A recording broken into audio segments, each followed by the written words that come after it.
Esta es la historia de alguien que se tomó muy en serio eso de llevarse 3 cosas a una isla desierta, entre ellas su gran colección de discos.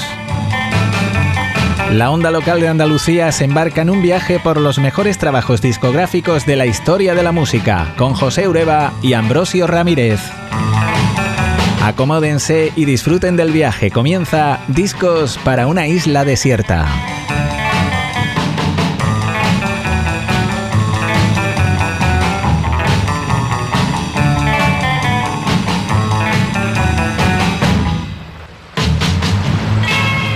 ¿Qué tal, amigos? Bienvenidos. Hemos desembarcado de nuevo una semana más para disfrutar de la maravillosa colección de discos del amigo Robinson, que ya le saludamos. ¿Qué tal, amigo? ¿Cómo te encuentras? ¿Qué tal? Bienvenido. Bien, muy contento hoy. ¿Sí? Sí. ¿Y eso? Pues que hoy tengo un disco que me da una alegría impresionante de presentar. Bueno, un disco no, yo diría muchos, porque veo aquí muchos discos aquí. bueno, cómo se te van los ojos, ¿no? Apilados. Las manitas quietas, hombre. Sí. Aquí existe, yo soy muy liberal y tal, pero existe todavía la propiedad privada. Vamos a mantener las formas. Sí, hombre, tenía una sorpresa que darte. Esta semana ha llegado aquí una canoa llena de vinilos. Sí. Sé que te gusta, ¿eh? O sea, no solo llegan botellas. No sé, sí, esto se está haciendo ya interesante. Amigos del programa, sino que además ya te envían canoas llenas de vinilo. Sí. Además venía con una nota, ponía que lo disfrutéis. Vuestro amigo y fan Manolito, ponía. Bueno, el chaval, ¿eh? Un saludo a Manolito desde aquí. Sí, así que, bueno, lo que pasa es que por eso lo tenía aquí fuera, porque estaba revisándolo y como este hombre tiene tan buen gusto, pues coincide mucho con los discos que ya yo tenía aquí. Entonces, mira, pues hay alguno que quizás, pues como lo tengo duplicado, pues te lo podrás llevar. Hombre, este de John Lee Hooker no está nada mal. No, te lo recomiendo. Además, como lo tengo, pues los que están fuera son los que ya tengo para entregar. Perfecto. Así Hombre, que sírvete. Muchísimas gracias por el regalo. Hombre, que la música no se pare. Bueno, así que nada. Vamos a entrar en materia, ¿no? Sí.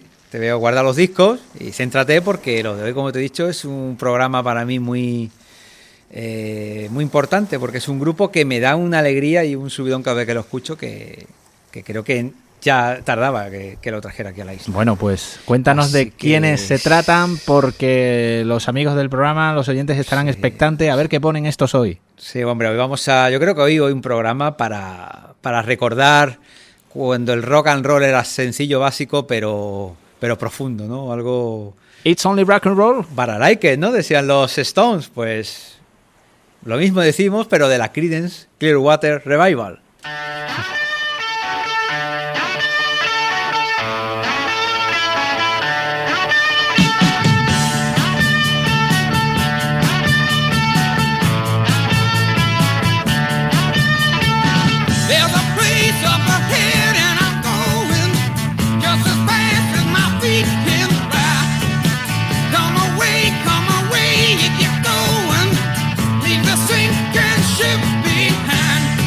Come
Bueno, qué bien lo vamos a pasar hoy, ¿eh?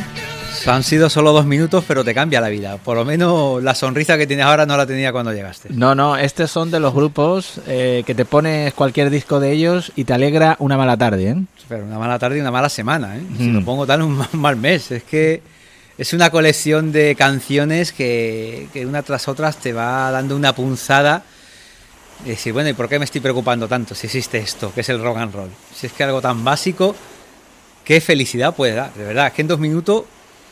qué cantidad de emociones me pasan, sobre todo felicidad, ¿sabes? La Creedence Clearwater Revival, esta formación americana, lo primero que vamos a decir es el nombre, que siempre nos cuesta mucho nombrarla, ¿verdad? ¿Qué significa? Pues la verdad es que el nombre del grupo es un juego de palabras, no tiene un significado especial. Está formado por Creedence, que hace homenaje a un amigo del grupo, amigo de la banda. Clearwater intentaron hacer ya marketing, dándole ese enfoque de agua clara, porque Clearwater significa agua clara en inglés. Y Revival fue una broma porque eran como un reciclaje de su anterior banda. Yo siempre cuando lo escuchaba pensaba que Revival eran porque hacían música antigua, pero claro, qué tontería. Eso sería si lo hicieras hoy en día, ¿no? Cuando ellos lo hacían era música actual. Claro. Así que ese Revival se refería a que antes tenían otro nombre el grupo, que tuvieron que cambiar por motivos de que ya estaba utilizado, y hicieron este nombre de Revival como diciendo hemos vuelto, ¿no? De nuevo o algo así. Bueno, todos... Pero vamos, suelen ser estos nombres extraños, juegos de palabras. Sí, todos lo conocemos por la Creedence. La Creedence, es que tampoco nos vamos a... Y bueno, lo importante, decir también el nombre del disco, que muchas veces se nos va, es el Cosmos Factory, del año 1970, quinto disco de la banda. Te habrá resultado difícil elegir uno, ¿eh? Me ha resultado muy difícil. Y además te voy a decir una cosa. Además esto es... Hasta poco antes de que llegara a la isla no tenía claro... Bueno, tenía muy claro qué disco poner y no era ninguno de la Creedence. Llevaba toda la semana preparando otro disco que es de otra época, de otra circunstancia, de otros músicos. Pero lo que tiene esta música... justo antes de llegar he visto que estaba ordenando los discos... por otro orden, sabes que me gusta mucho desordenar y ordenar los discos, porque encuentro cosas nuevas y divertidas, y vi el de la Creedence. Es que es de estos momentos que no razona, ¿sabes? Son emociones, es algo irracional, lo ves y dices, la Creedence. Puse una canción y dije, es que hay que ponerlo. Es que hay que ponerlo todavía, después de tantos programas que no hayan sonado, ¿verdad? Y es que toda la inmediatez, ¿no? Y casi espontaneidad con la que estoy transmitiendo la emoción es la misma que creo yo que tiene su música.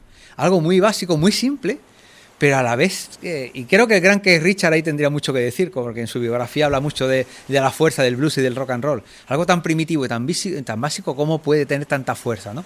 O al menos transmitir tanta emoción, porque a mí la Creedence, como hemos dicho antes, que me alegra el día.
Bueno, me dan ganas de dejarme las barbas y ponerme a tocar ahí con una guitarra y ponerme ahí a hacer rock and roll. Hombre, siento decirte, posiblemente no te parecieras mucho al gran John Fogerty y sus amigos, pero sí, transmite eso, transmite la alegría de vivir hecha música, que es la definición que puedo dar de la Creedence. Lo digo por la sencillez que ya has nombrado antes. Esto está tocado a pelo, ¿eh? Aquí no hay florituras. Aquí en este programa falta el gran Keith Richards. Aquí no hay Photoshop discográfico. Diría, esto es la música que me gusta a mí. Esto es lo que nos enamoró a toda aquella generación de músicos de rock. Es esto, amigos, es lo básico, ¿no? La esencia.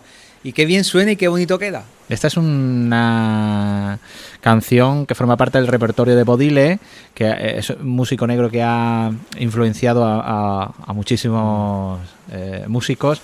Y este blues, por ejemplo, lo ha tocado mucho Eric Clapton. O sea, Clapton en el Unplugged lo toca magistralmente.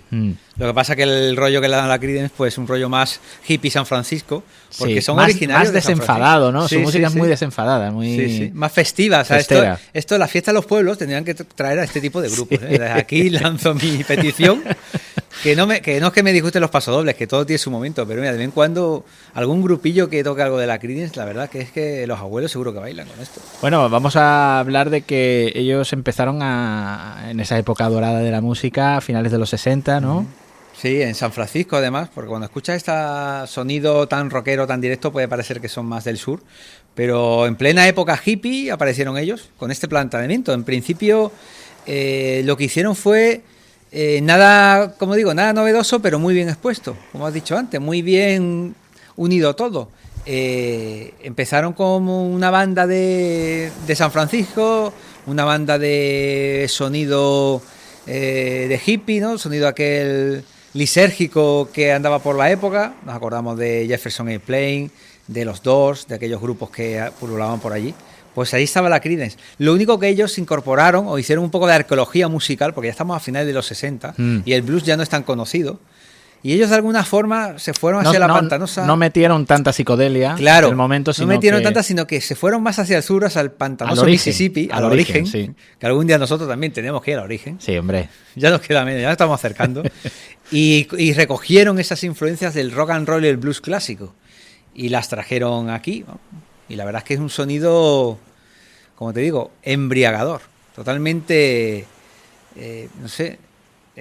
no diferente, pero que te transmite, pues eso, las ganas de salir a bailar. Es que es algo tan simple como el rock and roll, pero tan complicado a veces de tocar. Así que, y es curioso porque son una banda muy prolífica.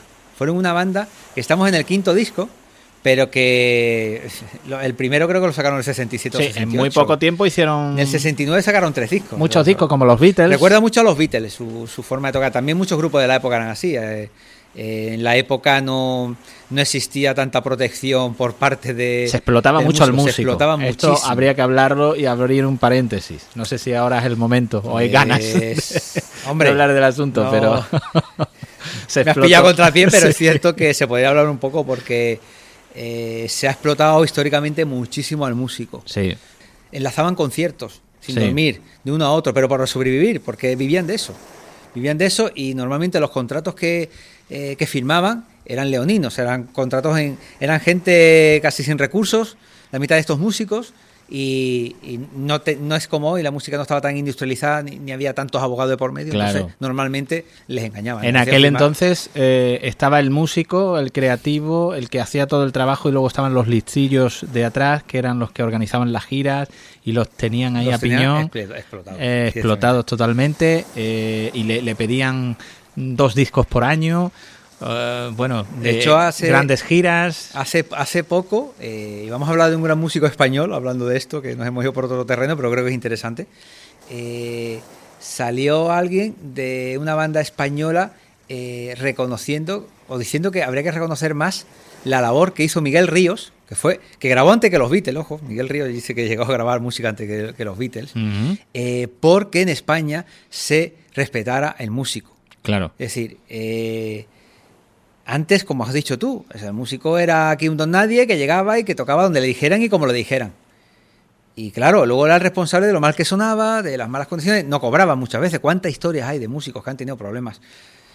por no haber cobrado en los garitos. Y luego los derechos de autor. Y luego los derechos de autor. ¿Cuántos músicos hay que se han muerto en la miseria? ¿Cuántos? Han perdido sus derechos todo de las canciones porque siempre ha habido un listillo que le dice, tú firma aquí que yo me encargo de todo. Pero claro, así hay a montones. Sí, a montones. Muchísimos casos. Historias muy tristes. Y contaba lo de Miguel Ríos porque me he acordado de la anécdota de que, y es triste, pero no recuerdo qué músico, era un músico español muy conocido, decía que hay que reconocerle más a Miguel Ríos la labor porque en España la seguridad que se tiene a la hora de hacer un concierto y tal es gracias a gente como él, que luchó por ello. Él sentó las bases de lo que de que en España se respetara la música y de los conciertos, grandes conciertos, de la calidad de los conciertos en cuanto a... Que hubiera una infraestructura, que hubiera una gestión de todo ese proceso, quién vendía las entradas, quién las cobraba, de asegurarse de cobrar. Porque cuántas veces no hemos visto en las películas, ¿no? Los documentales de música antigua que nos gusta tanto, las típicas historias del matón de discoteca que tiene el jefe del garito que contrata a la banda y cuando van a cobrar se pone el matón delante y dice, pues no vais a cobrar, ¿no? Y salen por la puerta de atrás con dos guantadas, ¿no? Con dos puñetazos. Eso es cierto y eso se ha vivido. Y los músicos que hablamos de la época de los 60 han sido, sobreexplotados. Y con esto, ya he hablado antes, yo no quiero justificar nada de lo que pasó ni las condiciones en que murieron, pero hay que documentarse un poco para entender bien la situación en la que vivía cada uno. Claro, ¿por qué los jóvenes como Janis Joplin, Jimi Hendrix caían en las drogas, aparte de que era era algo que estaba fácil, desconocido, pero también era un mecanismo para poder aguantar. Aguantar, sí, efectivamente. Porque es que hay que también romper una lanza por todo, se mira con mucha frivolidad, ¿no?, la vida de los músicos, porque se piensa que son gente que no le cuesta esfuerzo crear su música, porque grabarla y que viven porque son unos vividores, unos cabezas locas, pero muchas veces detrás de ahí hay mucha miseria, y mucho sufrimiento. No quiero, es un programa de la Creedence, ¿no? Se supone que iba a ser alegre el programa. Muy alegre, pero estamos llegando a... Bueno, pero más importancia sí cabe a darle a la capacidad que tienen estas personas de meterse en un estudio de grabación, ¿no?, y hacer esto contra viento y marea, que también hablaremos de eso, ¿no?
Y otro de los grandes temazos de la Creedence, y hablábamos antes del sonido psicodélico, ¿no?, de raíces californianas, pues sí, qué mejor ejemplo que este Who'll Stop the Rain, un tema muy conocido que habrá salido en multitud de películas seguramente. Sí, ¿cuántas veces se ha utilizado la música de los Creedence en el cine? En el cine, wow, fantástico. Yo siempre recuerdo la Creedence con el Nota en en la película del Gran Lebowski de los hermanos Coen. Sí. Porque, bueno, una de mis películas favoritas, de aquí las recomiendo. Aquella... Y sobre todo porque el personaje del nota era un fanático hippie que se había quedado en aquella época colgado y que era un fanático de la Creedence. Lo único que llevaba en su coche era la cinta de la Creedence. Cuando la perdió, no ve al hombre cómo se puso. Sí, también sale Bob Dylan en la banda sonora. Sí, la banda sonora de esa película es muy buena. Muy buena, sí.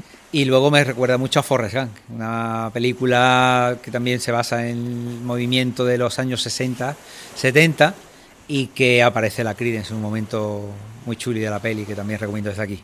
Bueno, sí, pues... La verdad que muy cinematográficos han sido siempre. Hablando de la Creedence, vamos a nombrar a los integrantes de ella, este cuarteto compuesto por Don Clifford a la batería, Stud Cook al bajo, Tom Fogerty a la guitarra y a la voz y John Fogerty a la guitarra y la voz principal, ¿no? Digamos. Sí, los dos hermanos Fogerty, John y Tom, originalmente empezaron a tocar los tres, el bajista, el batería y John Fogerty, e incorporaron poco tiempo después al hermano mayor de John, que es Tom, que empezó a cantar. Empezó a cantar, pero John desde siempre tuvo calidad innata o más cualidades para la composición y él empezó a componer canciones, hasta que un día incluso se arrimó el micrófono y el propio Tom finalmente tuvo que reconocer con el tiempo, que la relación nunca fue muy buena, que hay una cita suya muy conocida que dice: yo podía cantar, pero John tenía un sonido. Sí. Y es que lo tiene. Nada más hay que oír cómo canta voz. John Fogerty, y además en el tema que vamos a escuchar a continuación, puro rock and roll, me recuerda al gran Little Richard, fíjate, otro de los grandes vocalistas del rock.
Bueno, pues ahí queda ese temazo, Station, otro de los grandes temas de este disco. Y fíjate, la voz de Fogerty John, al más puro estilo Little Richard, en este rock and roll. Y es que las influencias venían de ahí, ¿no?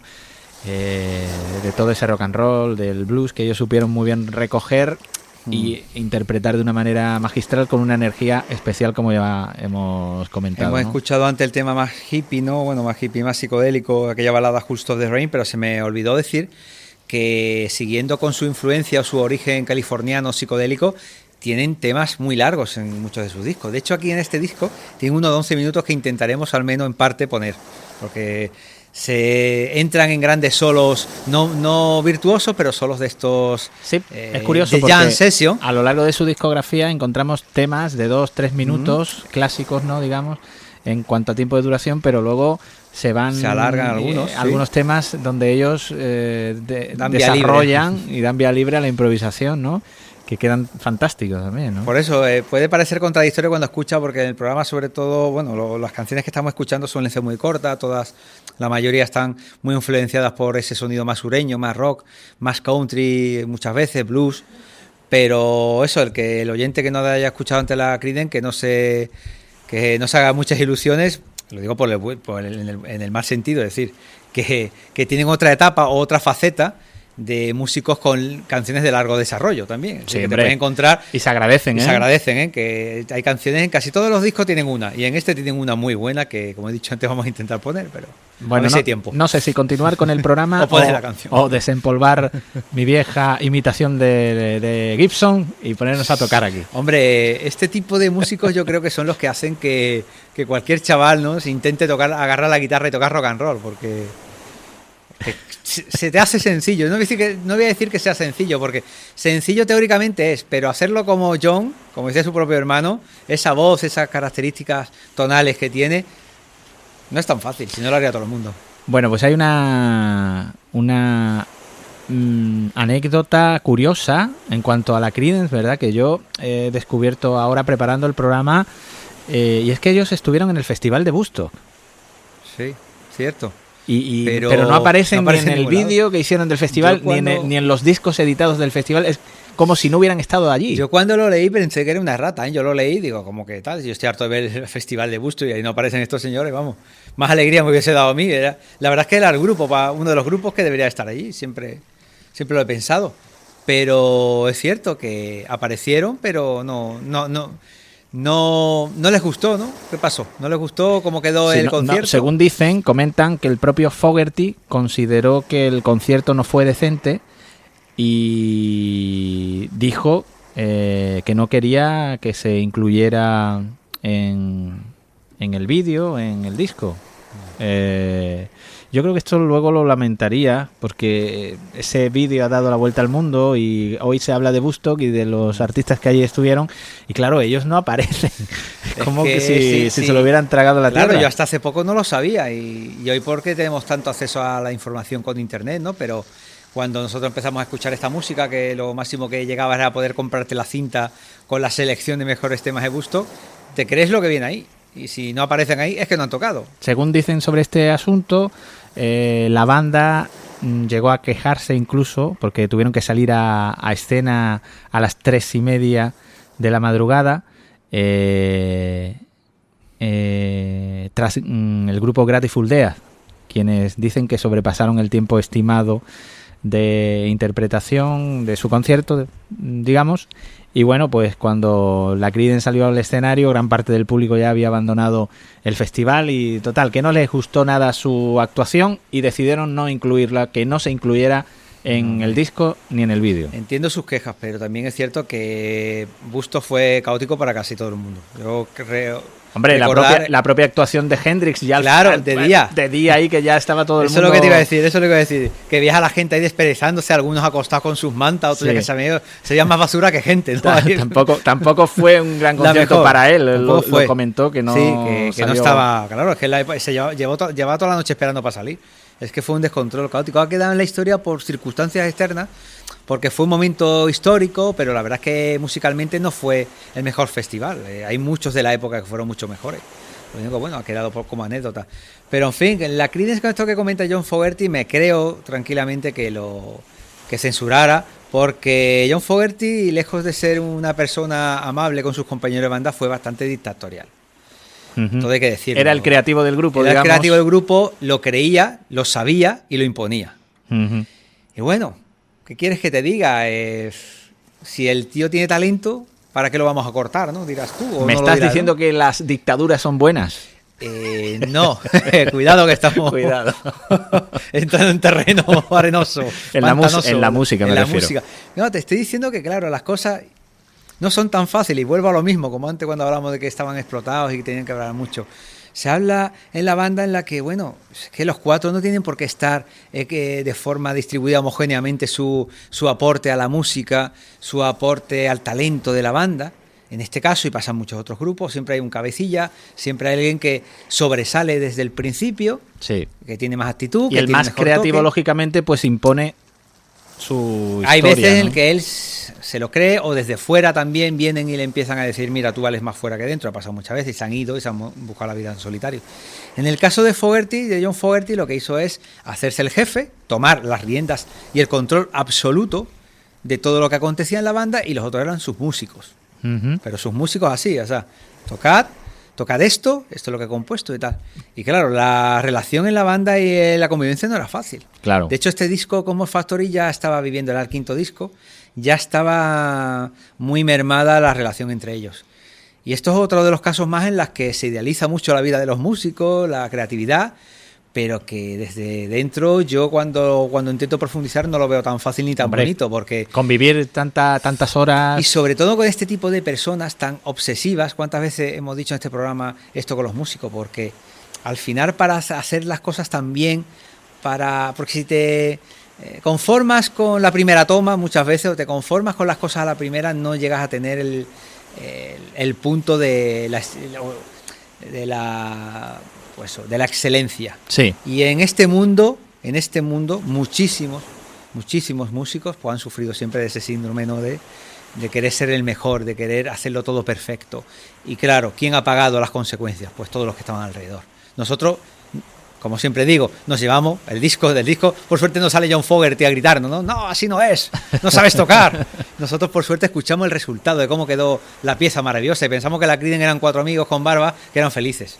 Pero bueno, después pasó lo que pasó, que los demás músicos del grupo dijeron, oye, yo quiero también meter mis canciones, que yo también compongo. ¿Y qué pasó? Claro, es que es curioso, cuento todo esto porque la historia del grupo identifica un poco cuando a veces las democracias, y hablo desde la música, ¿no? En el entorno de la música, no son lo mejor en búsqueda de la excelencia artística y la creatividad, ojo. Porque, ¿qué pasó?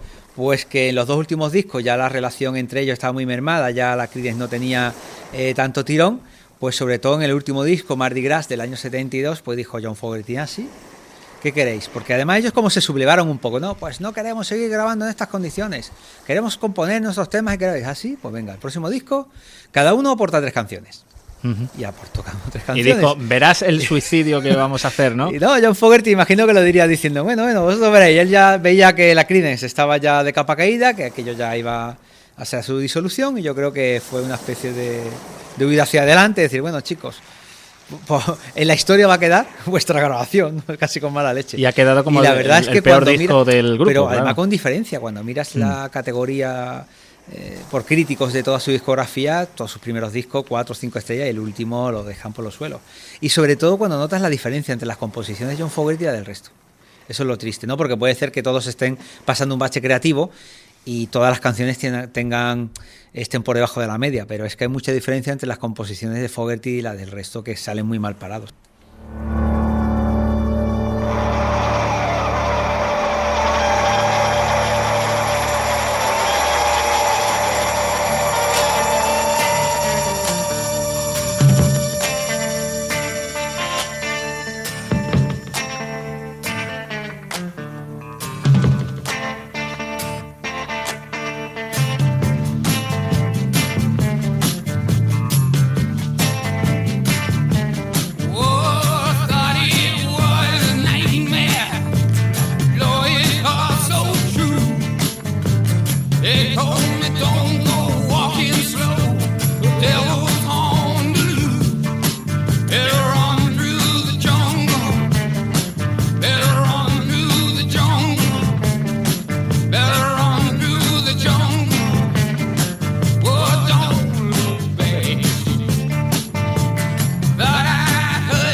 Estás en Discos para una isla desierta, hoy disfrutando con este Cosmo Factory, el disco de 1970 editado por la Creedence Clearwater Revival, un álbum fantástico, considerado uno de los mejores del grupo, aunque ya estamos comentando que cualquiera de ellos tienen esa misma calidad, porque parece una recopilación de singles, de grandes canciones, como se hacía en los años 50, ¿no? Y principios de los 60.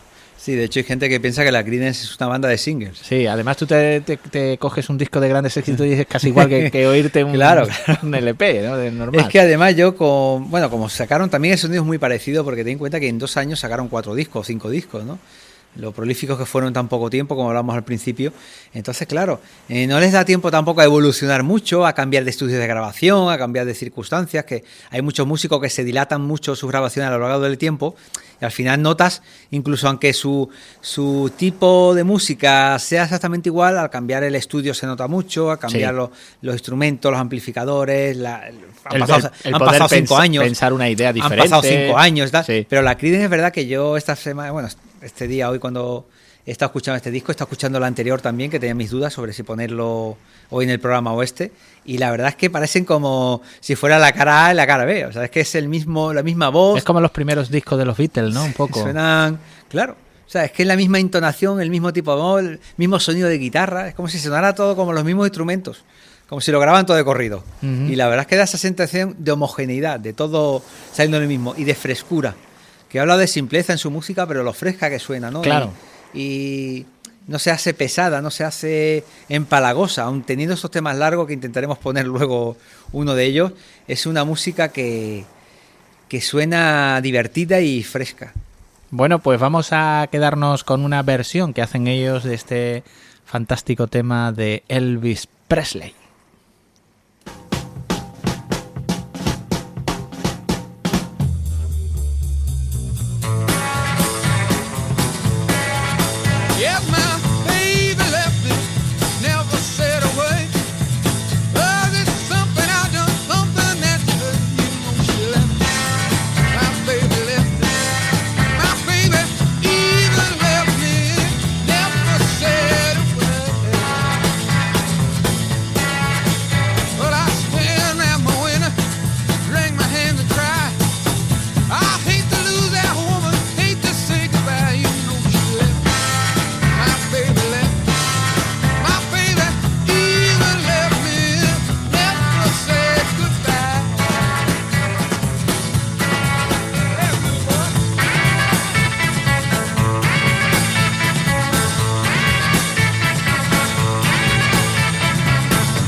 Bueno, pues esta es la versión del famoso Ma Baby Late que popularizó Elvis Presley en la voz de John Fogerty con la Creedence. Ya hemos comentado que tienen y hacen diferentes versiones del rock and roll, del blues, aparte de sus propias composiciones que no desentonaban nada, ¿no? Es que es curioso porque una propia composición de Fogerty calzaba estupendamente con cualquier versión de rock and rollera de los años 50, ¿no? No, la verdad que parece fácil, pero no lo es. Y tienes toda la razón, el grabar y que sea coherente el sonido y que alguien que no conozca el origen de esa canción la reconozca como propia de la Creedence, habla muy bien de ellos. Porque mucha gente han dicho, y lo has dicho tú al principio del programa, que son un grupo que tiran mucho de versiones, y es cierto.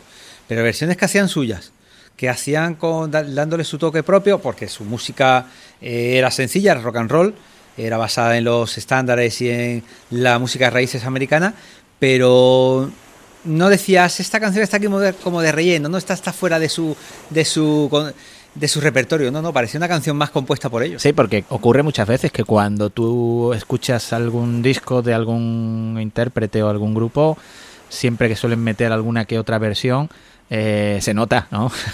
La composición ahí se nota. Sí, por eso. Y a veces se convierte la versión que hacen en el mejor tema del disco, ¿no? Que sucede muchas veces. Eso ocurre algunas veces y para mí es contraproducente, pero bueno.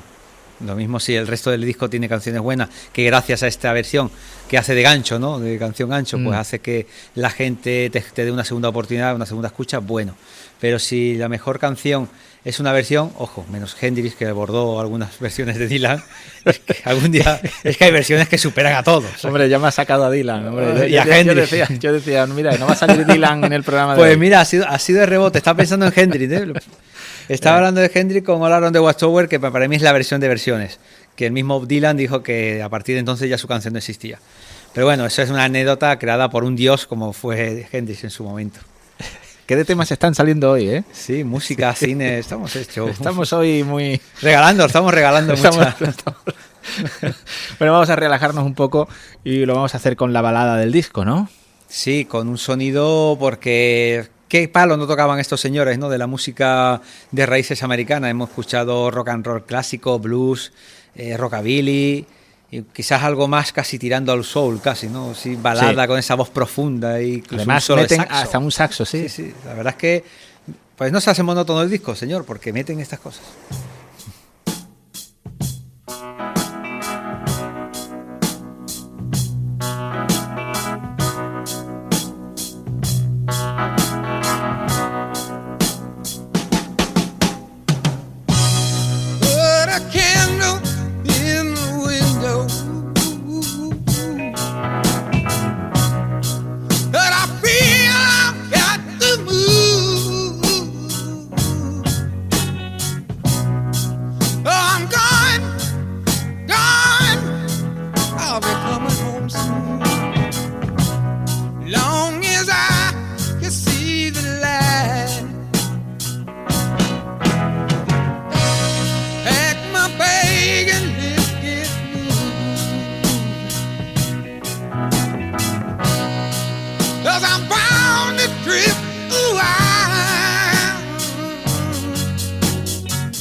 Bueno, tremenda la voz de John Fogerty aquí, ¿eh?